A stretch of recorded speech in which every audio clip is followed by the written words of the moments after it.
Hello, my name is Captain Ray Hill, and I am your Math 142 course director. Now, with all the changes that have gone on, there are a lot of things that are staying same about the course, and there are a lot of things that are going to be different about the course. So I wanted to use this video to highlight some of those things, and so I wanted to start off with what is going to be the same. And the biggest thing that is going to be the same is that your instructors are 100% still here for you.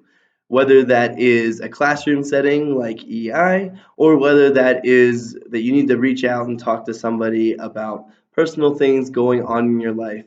Even though we are potentially thousands of miles away from you, I want you to know that our doors are still open and that you feel free to reach out to any of us at any time with any concerns or problems that you may have. Now, as I'm moving forward and talking about the differences in this course, as you can imagine, there are a lot. All right.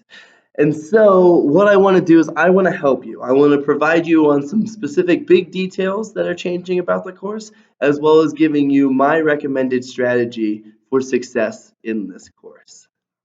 So, how classes are going to look from now on is a little different. In the class notebooks tab, which may be right here, or it may not be, depending on how you're viewing this, there is all the material for the block. Each lesson has something that we are referring to as mandatory materials. The mandatory materials always include the reading and likely include a video or a Word document or handout as well for you to look over. It is mandatory because we are requiring that you look over this material. You'll also see on there some optional additional resources, and as you can imagine, those are what they sound like. They are additional resources that we are providing to you, but they are optional whether you want to look at them, complete them, or whatever may be the case.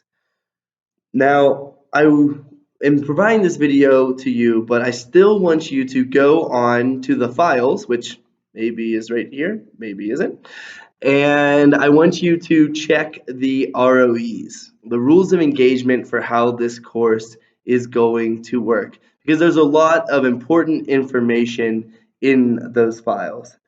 For instance, there's directions on how to get EI. And getting EI has a little couple more steps, right? The majority of any interaction that you will have with your instructor would likely be through an EI setting, and that would be done via Teams.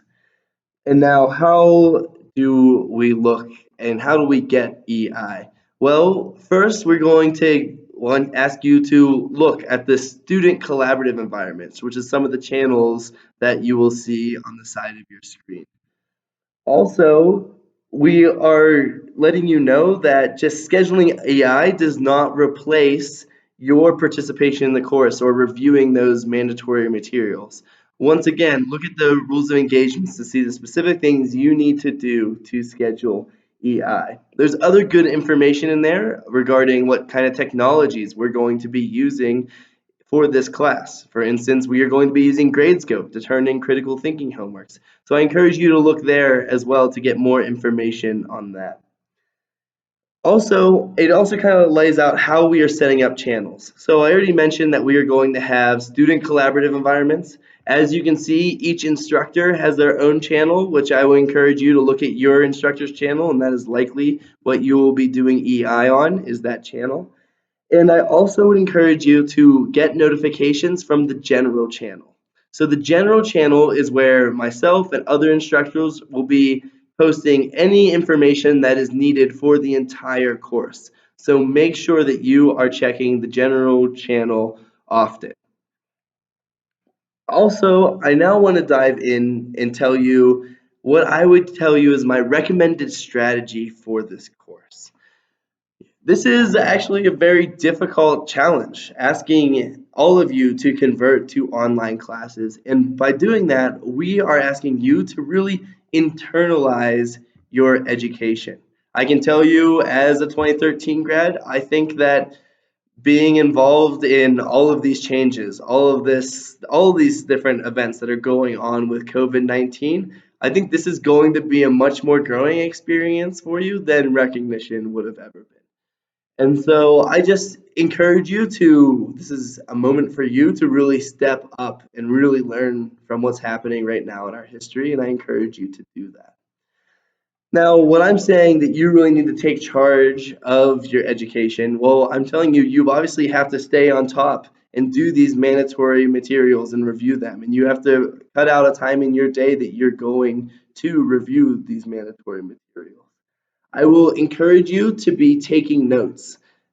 Taking notes is going to be really important for this class to make sure that you understand you have something you can look back on the review days, but also because we are almost certainly going to allow handwritten notes as a resource on the graded events in this course. And so the better notes you take, the better chance of success you will have in this class.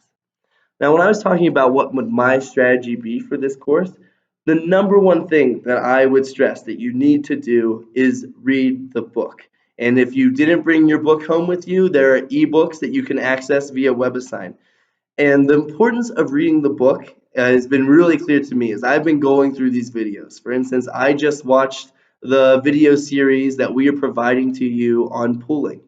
And what I felt was, oh, these are really good videos on how to solve these problems, but they're kind of missing the collective glue, if you will. They're kind of missing, oh, okay, did they explain that pounds is a unit of force, but kilograms is not a unit of force, so you need to multiply that by acceleration? And I didn't feel like that was captured in the videos. Well, where do you get that information? You get that information from doing the reading. And so I will encourage you now more than ever, it is important to read before you get into the classes. So read the book, understand it to the best that you're able to, and then move on to the videos. That will make the videos more clear and will make them make more sense. If the videos aren't making sense, well, reference back to your book. And then after you've completed the videos and the reading, then I would encourage you to move on and try your WebAssign. And I would encourage you to do that all in the same day or just within a day of each other to do all of that.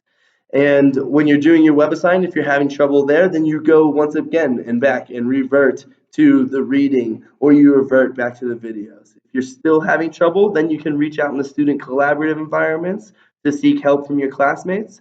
And then you can go through the different steps that we are requiring you to take before you get EI. And so with that, I just want to stress again that I appreciate your flexibility and understanding as we go through what is honestly a new thing in USAFA's history. You are in the largest course that USAFA has ever held online. And so I thank you for your flexibility, and I want to stress to you that if you're having any problems or questions, or just in general you have feedback, please send it to your assigned instructor, and we will make sure that we get you a response to that. Once again, thank you. And I just encourage you to make sure you get out and have fun. Make the best of the environment and make the best of the situation that you have. Thank you. Bye.